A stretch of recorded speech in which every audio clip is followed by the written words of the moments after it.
Hey, hey, hey! It's the Pacific Northwest Geek here, Echo Hero. Cha, cha, cha, baby. And I'm back once again to do another Echo's Asylum. Or will it be Zombie Asylum? I don't know yet because I have not pulled the name yet. So let's shake. Oh, I got a itchy nose. And pull the thing that says, supposed to say EC, but I think I did a bad job of it. Okay. See if I can get a hold of it. I just only need one. Just, I got some fighting here. Let's see. Ooh. And I will be watching one that I believe I have the DVD for. I can figure out, remember where I put it. I will be watching. I will be watching Alien Rubicon, and I will be back in a bit.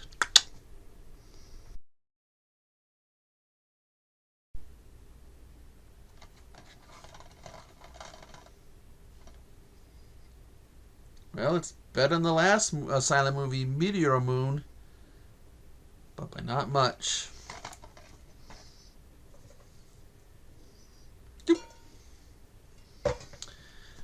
This movie stars Michael Pierre as the President of the United States and Paul Logan. Not to be confused with Logan Paul, but Paul Logan plays the soldier, Sean. And anyways, basically the movie goes as a scientist who apparently was sent out a Rubicon or something and try to seek out other life or whatever, and says he might have heard something back.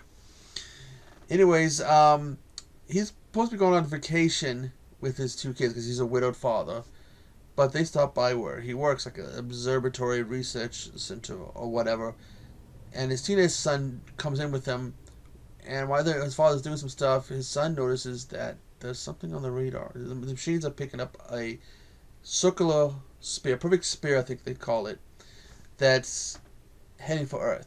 So they start putting the calls, and the President of the United States hears about it, and they send this soldier, played by Paul Logan, to pick the father up, because the thing ends up landing in, I believe it's in New York Harbor, could have been Hudson Bay, I'm not sure. I'm not too familiar with the bodies of water around New York. But anyways, they go to check this out, and they go to send some drones to try to scan it, but it attacks the drones, and the President sends in the Black Hawks, because it's hostile, send in the Black Hawks. Well, it takes out the Black Hawks, and then starts to go through New York. And they try to attack him. The thing is, like, no, all the weapons seem to be bouncing off and, explode, but it's not being hit. And it reverses them, like they have some ships that fire some missiles at them, and it reverses them, sends them right back to the ships. And they're trying to figure out what the hell is going on. And they meet with the president and all his people, and they're like, oh, this or that, oh, what's going on, oh my. By the way, it seems, at one point I swear there might have been like some, because I want to see where the father's talking with one of the advisors of the president.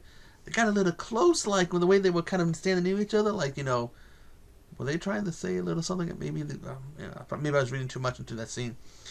But as they're trying to figure out what is going on, when the father's talking to NASA, NASA says, uh-oh, we found 10 more of these spears.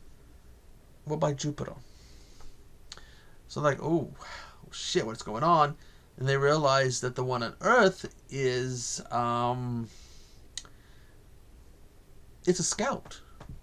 It wants us to attack it so it can, see how we would do things, kind of to gauge us, so they can send a message to its 10 buddies by Jupiter who are ready to come and get us. Effect-wise, it's, I would say, standard Asylum. I mean, it's just the spear. They have one spear, and then when you do see the other 10, it's basically copy cut paste with them. There's of course standard CGI Planes and helicopters. There's some scenes where there's a real plane, CGI ships, CGI damage, like when DC gets attacked. So it's standard like Asylum effects, I guess you could say. Not super heavy on them, not too much. By the way, they're all aliens. Apparently, they do find that there were aliens on one of the ships. We never see them, so we don't know if that's what they look like. That cover is misleading. It's a cool cover. I like that image, but there are no. You don't see no aliens in it. The performances in it were good. They were decent. Much better than Meteor Men. I think it's because you had more like accomplished people like Paul Logan and Michael Pierre, who they've been in other Asylum movies. I guess you can say they're Asylum regulars. The son is annoying. He keeps telling people, I'm the one who found it. You should talk to me. Oh, give me a job at NASA. God, he annoyed the shit out of me. Well, the scenes you do see him in, because he's not in too many scenes, which is good. So for the most part, it's a decent movie. It's not too bad. Again, it's better than Meteor Moon.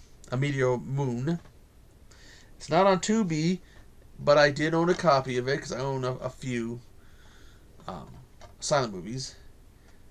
So I was I just put my disc in, and I don't know if I bought this because it was Asylum or if it's just like, oh, maybe this would be something worth reviewing down the road. And then I got this last year, so since last year it's been sitting on my shelf collecting dust.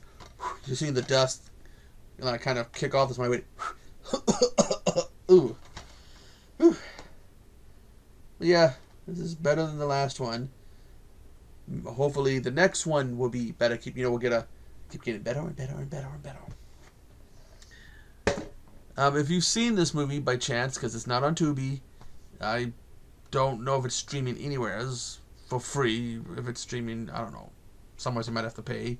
Ooh, I really want to turn on my. I don't know if you can see. It's getting a little sweaty. I have to turn this on.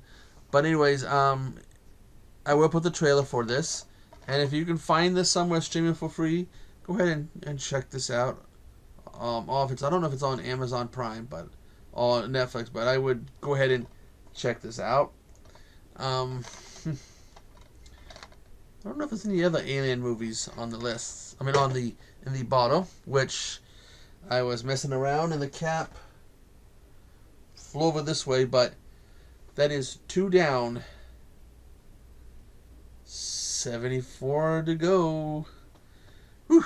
But anyways, tell me if you guys have seen this. Tell me what you think about this. In fact, if you've seen any Tubi Alien movies, tell me what your favorite Tubi Alien movie. Oh, and by the way, on the back this says, an apocalyptic thriller in the vein of Independence Day. Is this supposed to be like an Independence Day type mockbuster? If so, they failed.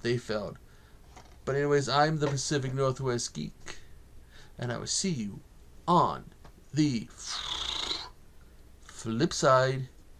Toodaloo.